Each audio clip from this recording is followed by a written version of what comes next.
Well, good morning and welcome to Cityline. It is great to be in your home. This morning, of course, is the 6th of April. It is springtime out there, even though it's kind of rainy this morning. And spring happens pretty quick here in the Northwest, so you better look at it while you can.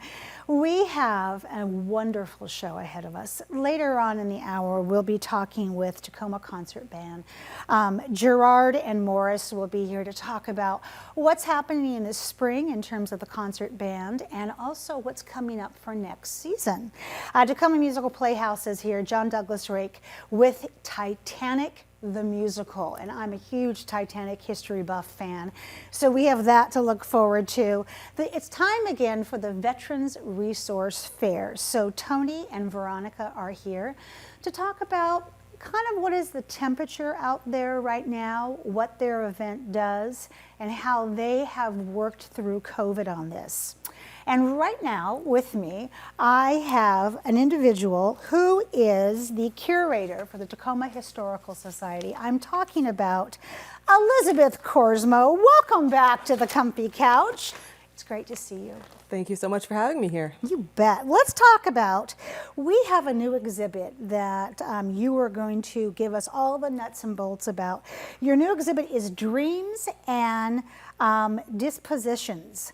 And the railway comes to Tacoma. So share with us, what is that about? So, as you probably know, being a history buff and all, this year is the 150th anniversary of the first train arriving in Tacoma with the Northern Pacific Railroad. It's actually also the anniversary of Tacoma being selected as the terminus for the Northern Pacific, which was the second transcontinental railroad to cross the U.S. Wow. So they officially announced Tacoma in July of 1873, and December 16th, the first train rolled into town. That's quick. It really is. Oh my goodness. So where did the inspiration for the exhibit come from? I mean, we are a railroad town, and it's always great fodder to have it for an exhibit. But this has got a little different bent to it. It does. So where a lot of this came from is that we're finding every topic that we've been researching for the last several years for exhibits, somehow the railroad ties back to it. Yep. Just everything in Tacoma goes back to the railroad, whether it's a particular individual arriving in town because of the railroad, whether it's the growth of particular industries, whether it's the role that Fort Lewis played during the two world wars. That all comes back to Tacoma's position as a railroad town, as a shipping town. Yes. And so we really wanted to explore that rather than getting into the nuts and bolts of the trains themselves. There are places that do that a lot better than we Yes. can. And so we chose to really delve into the individual people affected with Tacoma and try and present sort of a mosaic of just all the different levels that the railroad has affected Tacoma's history. Oh, I love that, because to me, that's turning over the rocks and looking at how people live because they work for the railroad or because the railroad is in their town. And back then, how could it not affect everybody in some way, much like a Boeing would in this day and age? How did you pick the exhibit name? So the exhibit name comes out of those different stories we were looking at, because for every person you're reading about who made their fortune investing in the MPR or the St. Paul and Tacoma Railway, you also are seeing people who went bust, who lost their fortune, who were negatively affected.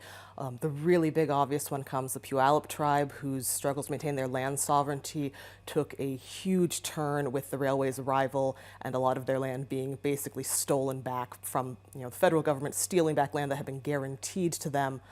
And so we wanted to make sure that we weren't turning this into sort of a celebration, but we're actually looking at the sort of pros and cons of the railroad and the positive and negative effects that it's had on people's lives. Yeah, and especially since everywhere I go, and it should be this way, there are land acknowledgements that we profess that we have taken this land from the Puyallup tribe. It's not ours, and we are good stewards, and we acknowledge this. So I love that you put that in there and that you didn't whitewash over this, because many stories don't talk about who was displaced because, hey, your little farmhouse, we want that land, and I need to lay some tracks down, so guess what? While you're out, shooting the deer around there, we're going to take your land. Not a great story, but one that has to be said. So what subjects are covered besides that in this exhibit? So we've basically chosen to focus on, when possible, sort of one particular individual who represents different demographics. So of course we're talking about Peter Stanhope, the Puyallup leader, who was at the forefront of the land fights in the 1890s. We are talking about immigrants, and so we have Sophie Colleen, a Swiss immigrant whose traveling trunk actually ended up in our museum, is sort of the key person there. We're looking at the people who actually built the railroad, and we worked with the Chinese Reconciliation Project on that because the sad fact is we don't have a particular person we can follow because so many of those records have been lost. Yeah. So we're also looking at farmers who were affected by the railroad and the ability to ship crops throughout the United States. The development of the refrigerated car was actually tied to Tacoma shipping out all the fruit produced in our region and in the Puyallup Valley. There's a lot of different angles here that get really interesting the more you delve into really particular people's stories. Okay, you are on my team when it comes to Trivial Pursuit. Wow. As long as you don't give me sports trivia. Okay, that's good. You're covered. That's good. So do you have, speaking of Trivial Pursuit, do you have a favorite story that while you were researching this, you came upon? So I feel like the most important stories were unfortunately, the unhappy ones. Yeah. As far as the actual historic research process, my favorite was probably following brakeman Charles Taft Sr., because we got to his story through a fortuitous find of some menus that one of our board members found while remodeling her house. They'd been tucked in a wall with some other old papers, and we eventually figure out, tracing through this family's generation, that these menus from Teddy Roosevelt's 1903 West Coast tour on a Northern Pacific special train were probably collected by the grandfather of the person who owned this house before Kim did, and who was a brakeman in Montana in 1903 before moving to Tacoma. And so he has menus for the food that was being served to the president's entourage while he was camping in Yellowstone and the train was sort of parked in Montana. Wow. Oh my gosh. I mean, the detail by which all of that story is measured is unbelievable. Tell us, if you know, what is a brakeman? So a brakeman is one of the jobs on the railway. You obviously have your engineer who's driving the train. You have your conductor who's responsible for everything else. The engineer is originally assisted by firemen who would be tending the fire and later becomes the engineer's assistants. And the brakeman, or much earlier in the 1800s, would have actually been manually turning the brakes on to each train car if the car needs to stop. And so they'd actually be putting the brakes on one car, crawling across to the next car, putting the brakes on that. By the time Charles Taft starts working around 1900, they've actually have an air brake system, but brakemen are still sort of responsible for helping the conductor run the train. So they're going to be like taking any sort of messages. They're going to be spotting for any fires or areas where things are overheating. They're often doing really dangerous things like jumping off the train to flip a switch on a manual track and then crawling back on a moving train. Oh my gosh. Whew, that's something. You know that something's bad when even in 1900 people start thinking maybe we should make this illegal. Right. Yeah, jumping off of trains and and the trains, when we talk about brakes, did they not come with brakes, or were the brakes a clamp-on brake? So the brakes were individual to each car originally, Okay. and then was later replaced with an air system that would actually automatically make all the cars brake at once. Okay. Now that makes sense. Because you're talking like 20 cars in a row here. That if they can't all stop, then that means they're all going to derail and crash.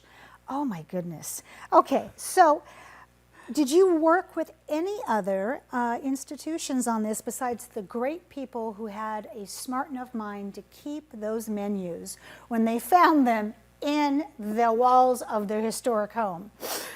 Yes, we worked with so many groups that I'm probably going to forget a few, so just straight That's up need to all right. start with thanking everyone who'd even touched this project in any way. Obviously, Northwest Room is always a staunch Yes. supporter. We've worked with the Northwest Historic Railway up in Snoqualmie, worked with the Chinese Reconciliation Project. Collins Memorial Library over at UPS just recently helped us run an event and has been really helpful with researching Abby Williams Hill, who's, of course, also connected to the railway. Yes. Painter. So we've actually got a whole list of folks up on our website they'll encourage people to take a look at because this has really been a huge group project. I bet. So what special programs will the Tacoma Historical Society be hosting? So we've got more than usual. So our normal monthly speaker series this year has been turned to railway topics. We actually have one of those coming up Good. next week. We're going to be talking with the architects who oversaw the restoration of Union Station. That'll be on the 14th at our museum, free for the public. Nice. And we have one of those happening every month. We'll be doing a walking tour of the Prairie Line. We're also doing some special events. So we've got a board game night at the museum coming up on the 20th, where you can play Ticket to Ride, awesome train-themed game. We also have our presidential dinner coming up on the 29th. Oh, tell me about that. So this is actually inspired by those menus. Okay. And so we've gotten all of our local reenactor friends together, and we're going to be over at the Sons of Norway Lodge with a chance to experience a dinner based on the food served on TR's train, sort of meet and greet the president. And this is inspired by TR's visit to Tacoma, May 22nd, 1903. Oh, I love this. This is fabulous. So is there a particular program that you are really excited about? So, I mean, I've been doing all the research for our Yes. TR dinner, so I'm sort of excited about that. But we also have coming up a suffrage special. Oh, I'm there. So, end of June, we'll be in Point Defiance Park because in 1909, a group of women's suffrage leaders actually booked a special train from Chicago to Seattle with Tacoma as the penultimate stop, and they went across the country taking on volunteers, giving speeches, all to arrive at the AYP Expo in Seattle. And the final stop at Tacoma, we know they actually all got off the train, went over to tour Point Defiance Park, had a dinner at the Commercial Club downtown, and then got back on for the last little leg of the train. Yep. Leave it to the women. So Emma Devoe Smith, one of Tacoma's suffrage leaders, actually went back to Spokane and hopped on the train there so she could ride the rest of the way in. Gosh. We've been showing the website underneath your face the whole time where people can get more in terms of when the exhibit opens, hours, and probably knowing you some amazing facts on that website. So thank you so much, because there's the phrase, if you forget your history, you're doomed to repeat it. So thank you for bringing some humanity into the railroad. Thank you for having me today. You're welcome. All right, let's see here. Who is next on the comfy couch? I do believe that would be the Veteran Resource Fair. We're going to do a little bit of musical chairs. We'll be right back after this quick break.